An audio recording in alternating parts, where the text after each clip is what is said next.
What's up all day, fam? Tonight we got Thursday Night Football, and I'm here to give you all my predictions and a quick rundown for tonight's game. Tonight is simple. It's a short week. Like I said, every single week we got two teams that has a short week. We got one team that does the little things better, and the Steelers versus the Bengals. Let's lock it in. The Steelers is that team that does just the little things better, which is why they are 4-1. Cincinnati have a hard time of just doing the simple things, which is why they are 2-4, and they're fighting to save the season. So this game is going to be loud, it's going to be physical, and it is prime time. These two teams are rivals, and they know each other very well. Here are some injuries that matter. Bengals star rusher Trey Hendrickson, he's banged up, and their tight ends are very thin. So that hurts their pass rush, and that hurts the Bengals short throws. So that's something to keep in mind, because short throws is something that Joe Flacco is going to have to lean on, with given the fact that he is not going to have much time to get rid of that ball, and he's not going to have much time to really stand in the pocket. So he's going to have to really focus on releasing that ball very, very fast. On the Steelers side, Calvin Johnson in third, he's out, but the defense is mostly intact and it's very fast, and they're not really missing anybody on defense, and their defense is their strength. How can the Steelers win? They can win by protecting the ball. Pittsburgh rarely turns it over. Quick passes, big yards at the catch. That's where DK Metcalf steps in. Short throws become long gains. Tackle them. You're going to have to tackle these wide receivers, guy like DK Metcalf, or you're going to have to pay. Pressure on defense. The Pittsburgh Steelers love blitzing. They blitz. They probably blitz more than any team in the NFL. And TJ Watt, he loves wrecking plays, and that's exactly what he's going to do. Where the Bengals struggle, they're always starting off slow. They've been outscored badly in first halves. Their O-line is going to be stressed out seriously this week, and they're tonight, and they're bad at tackling. Picking up Pittsburgh's pressure is going to be a very, very, very, very tough task for the Cincinnati Bengals. And tackling has always been an issue for Cincinnati this year. These missed tackles can turn into 5-yard. These missed tackles turns 5-yard throws into 20-yard chunks, and this is where Pittsburgh offense flourishes.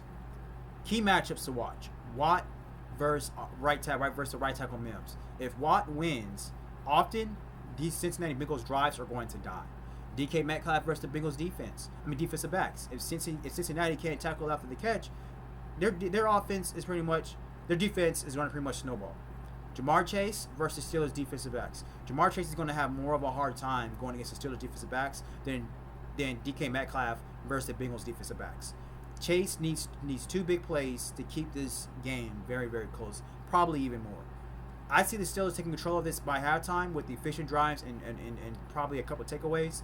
In the third quarter, they stretch in the league, and in the fourth, the pass rush just closes the door, seals the game. That's what I see so far in this game. In this game, I got Steelers 34, Bengals 17. I expect the Steelers to win by 10 to 20 points. That's my range, and that's my breakdown. Maybe Cincinnati can keep this game close because they know the Pittsburgh Steelers very, very well, and this is the best offense that Joe Flacco has ever been on. So maybe we can see something from Joe Flacco that we've never seen before.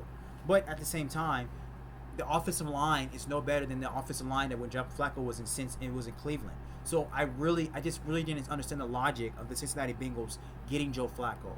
Joe Flacco is going to have to get rid of that ball quick, fast, in a hurry. And now, with that being said, Jamar Chase, there is no receiver in football. I'm talking about DK Metcalf. He's being able to turn on short yardage into big gains. But there's really no wide receiver in football, even with DK Metcalf's strength and size. There's no wide receiver in football that's better at yards with YAC than Jamar Chase.